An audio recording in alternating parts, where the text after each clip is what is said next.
The screen was too bright in my dark little room. It sat on my desk, glowing like it was proud of itself, even though it was only there to hurt me. The live stream had started 22 minutes ago. I could tell from the timestamp, and from the way the ceremony had already moved past the vows. My sister was smiling beneath a delicate lace veil that used to be tucked into a cedar box in my old bedroom. The dress flowed over her body like it had never belonged to anyone else. But it had. It had been mine. They told me to watch online because there just wasn't enough room.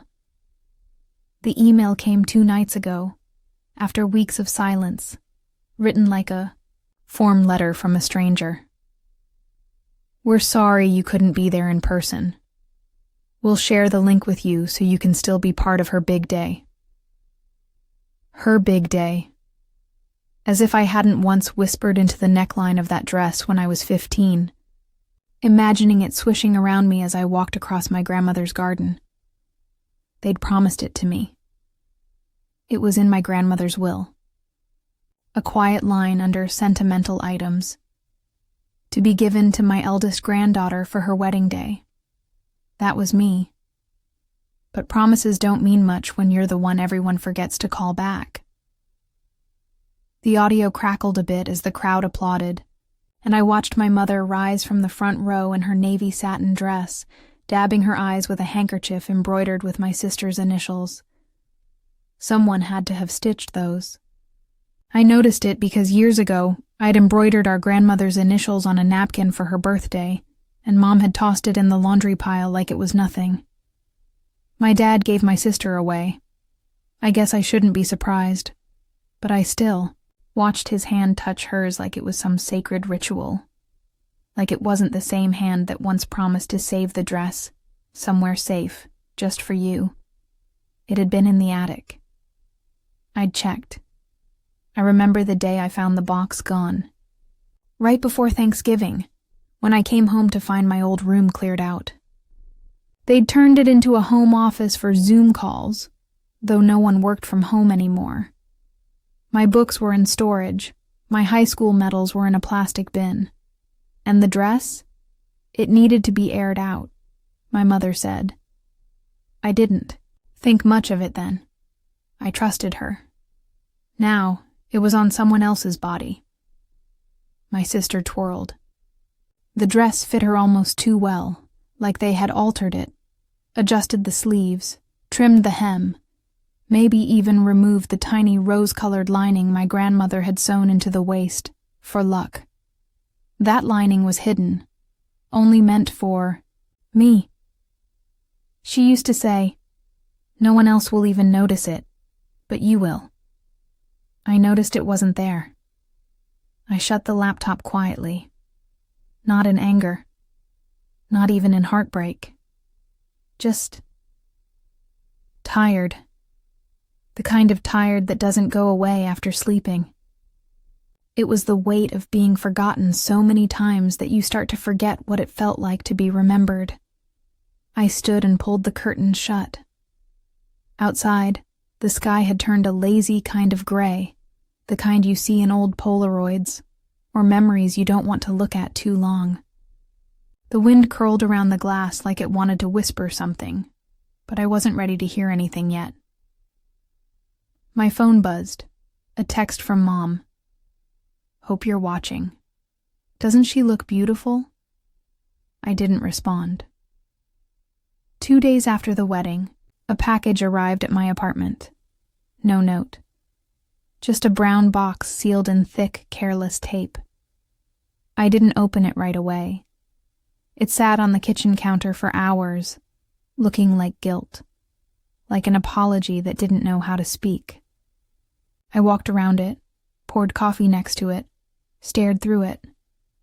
And finally, just before midnight, I slit the tape open with my house key. Inside was the dress. Stuffed, not folded. No protective cover, no hanger, just crumpled lace and broken. Promises, smelling faintly of garden roses and hairspray. The veil was tangled in the bodice. One sleeve had a faint wine stain, and where the rose-colored lining should have been, the one my grandmother had stitched by hand, there was nothing. It had been cut out. I ran my fingers over the seam, and I could feel the edge where it had been torn away, not carefully removed. Torn. I sat on the floor, the dress draped across my lap like I was holding a body no one wanted to bury properly. I used to think family wounds were loud, slammed doors, screaming matches, shouting at the dinner table. But mine were always quieter, a door that didn't open, a hug that never landed, "We didn't think you'd want to come," said like a kindness. And now this. The dress they told me was always meant for you, arriving 2 days late, creased and hollowed and emptied of meaning. They didn't want me to have it. They just didn't want to be blamed for keeping it. I left it there overnight. Tagbor. Next morning, I folded it carefully, the way I used to when I was a child, pretending to be the kind of bride who felt wanted. I wrapped it in soft tissue paper, tied it with string, and placed it in the back of my closet. Not out of bitterness, just out of quiet farewell. Let them keep the memory. I'll keep the silence. Later that week, I went back to my childhood home to collect the last of my things. No one was there. The key still worked. My mother hadn't changed the locks, though the entryway smelled different now. Less like cinnamon and dust, more like staged air fresheners, and something trying too, hard. My room, or the room that used to be mine, was all corporate beige. Printer on the desk, whiteboard calendar. A vase with fake peonies where my night lamp used to be. They hadn't even bothered to pack my old bookshelf. There was a box in the closet labeled Misc Donate. I pulled it out and found my 4th grade spelling B Trophia sketchbook. With the corner torn off, the mix CD I made for Mom one Christmas, a journal. Mine. With a post-it on the front. Private? Trash? They couldn't even decide if I was worth remembering or throwing away. I took the journal. Nothing else. On the way out, I saw a photo frame on the hallway shelf. My sister, in the wedding dress, standing between our parents. They all looked so happy. As if nothing, no one, was missing. No empty chair where I should have been. No whisper of my name. I closed the door behind me. Locked it. I didn't leave a note. The first time I noticed I was vanishing from the family, it was at the dining table. It was years before the dress. Years before the wedding. But the table always tells the truth. We were all sitting down for Christmas dinner, and Mom had made place cards. She never used to, but that year she'd watched some holiday table decorating show, and suddenly everything had to look like a magazine spread. Crystal glasses, cloth napkins, rosemary sprigs tied in twine, little name tags in cursive. Everyone had one. Except me. Mine was a napkin, folded, not even properly. No tag, no plate until I got it myself. "I didn't think you were coming," she said, like it was a reasonable thing to assume about someone who had confirmed weeks in advance. I sat between Uncle Greg and the wall.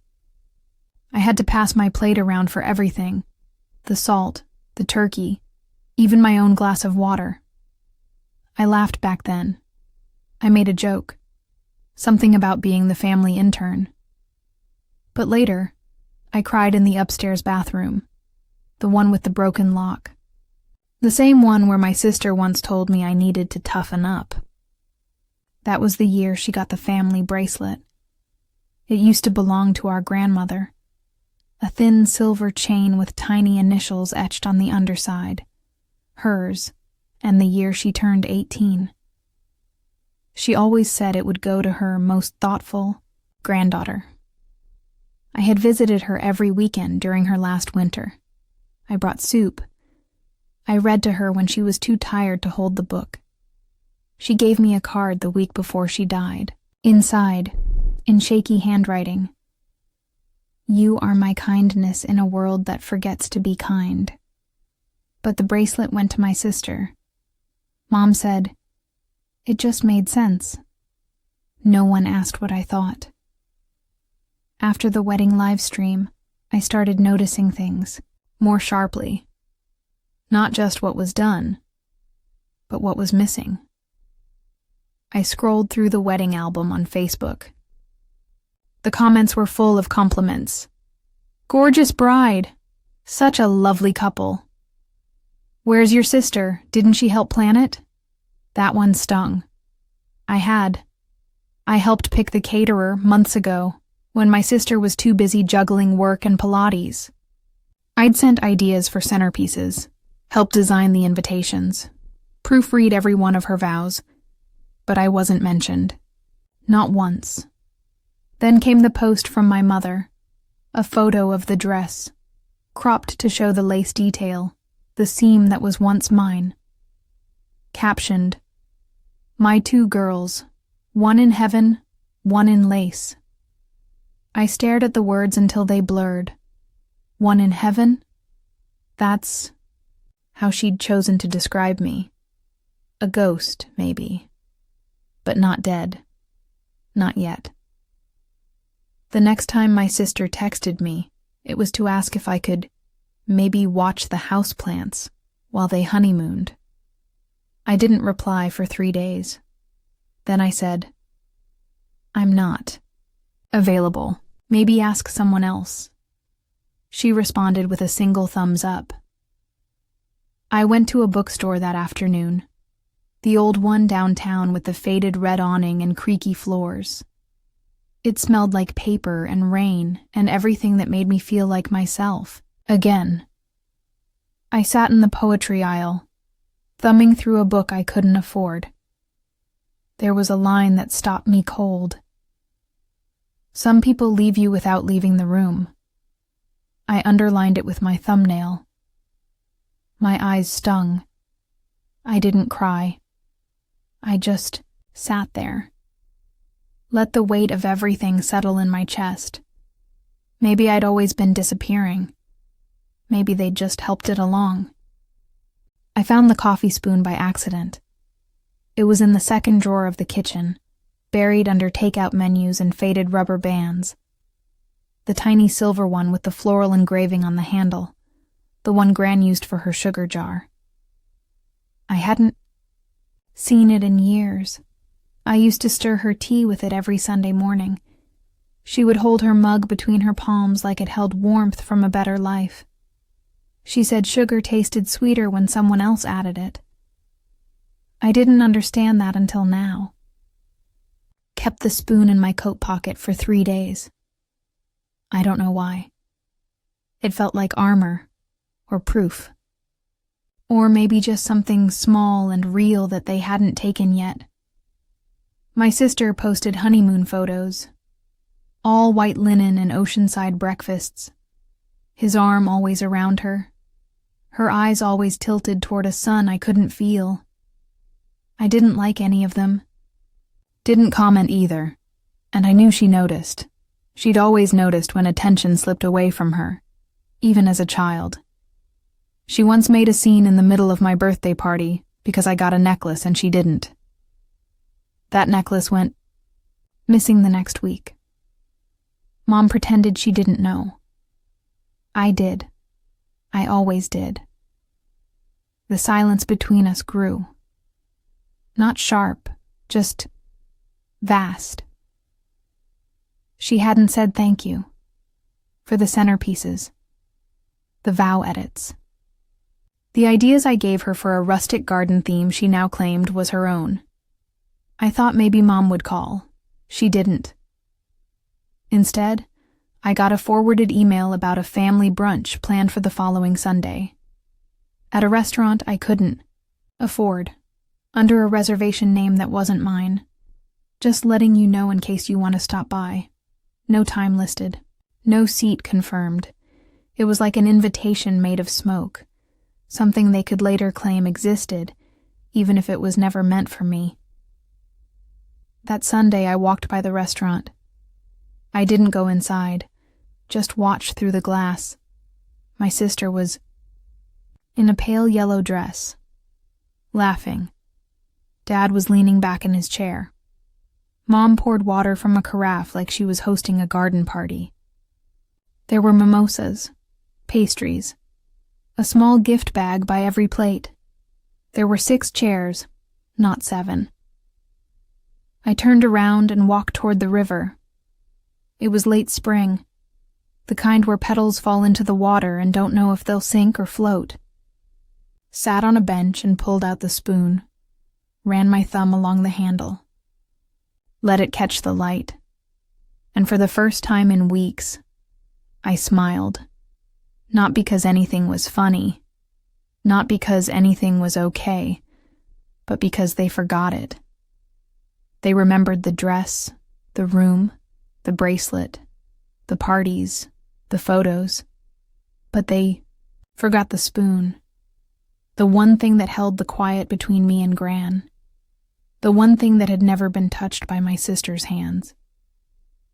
And somehow, that was enough for now. The phone rang twice before I silenced it.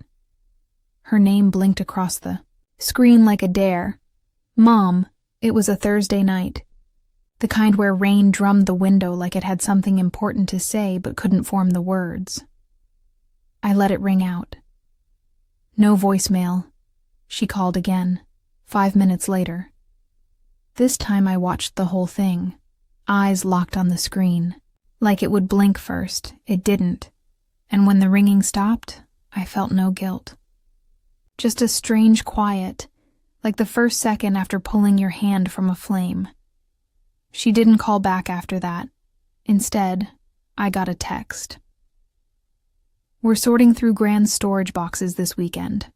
Let me know if you want anything before it's donated. Just that. No, hi. No asking how I'd been. Grand storage. The last real pieces of her that weren't already turned into centerpieces or casually given away. I stared at the message for a long time.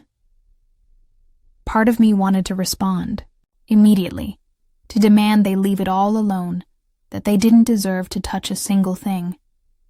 But another part, the quieter part, the one Gran always said was my truest voice, told me to wait, to think, to see. On Saturday, I went early, before anyone else. I still had the side key to the garage. No one had remembered to change the code.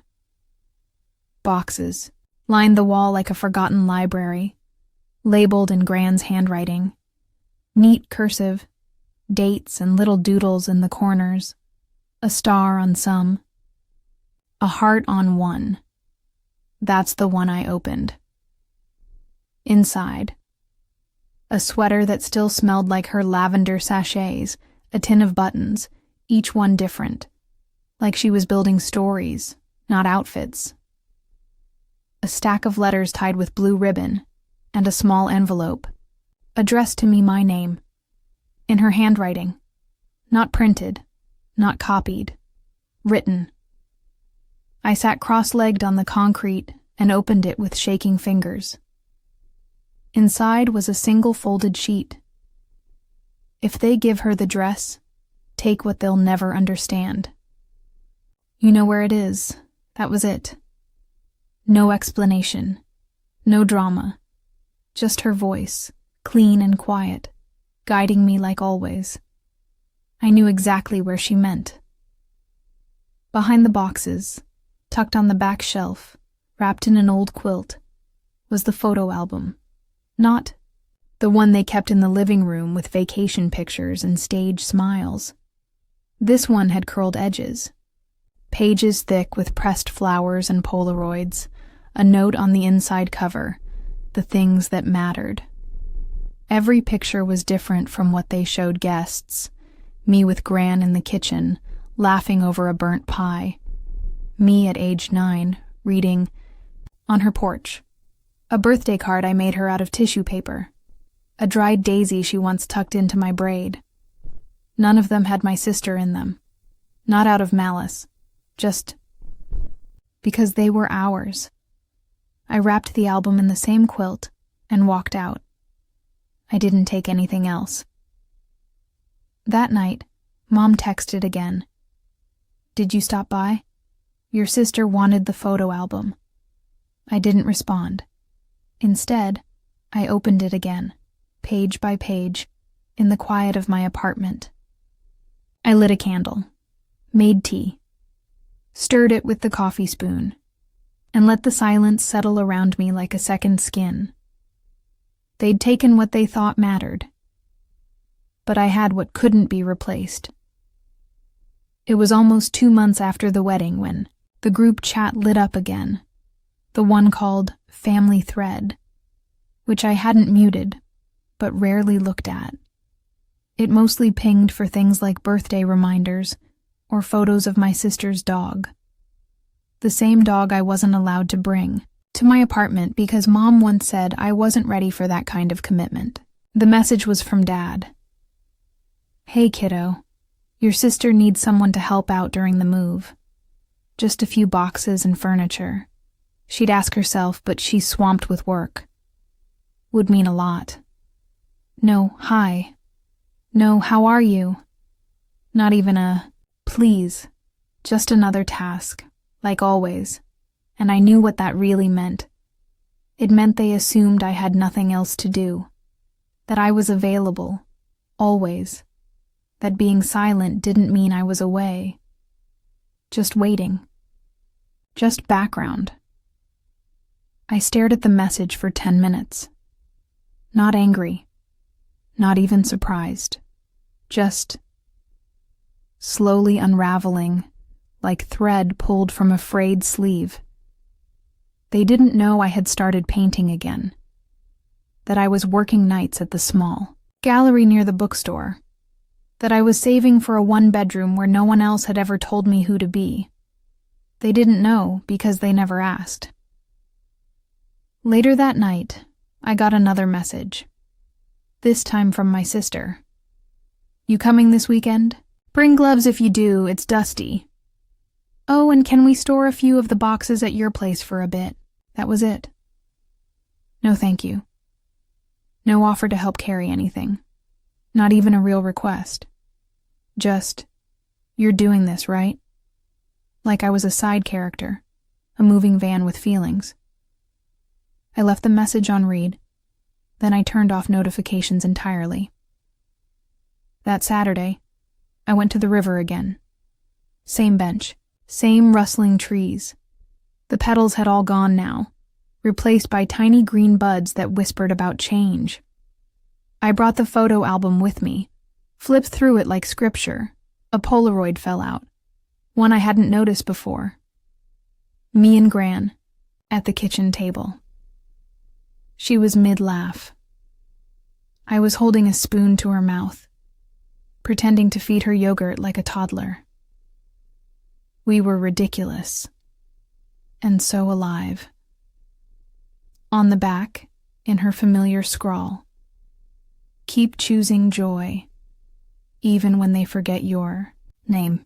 When I got home, I took out the cardboard box that had held the dress. I folded the dress again, even more carefully this time. I didn't cry. I didn't even sigh. Then I carried it downstairs and left it in the donation bin on the corner. No explanation. If they wanted it back, they'd have to admit they lost it. The invitation came in the mail this time. An actual envelope, cream-colored, embossed, my name, spelled correctly, in gold cursive on the front. Inside, you are cordially invited to a private family dinner celebrating Claire and Evan's return from their honeymoon. Location?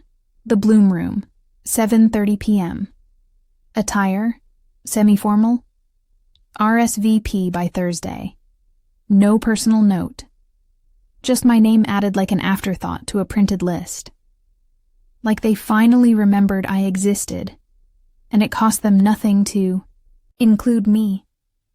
But I knew what it really was. An image thing.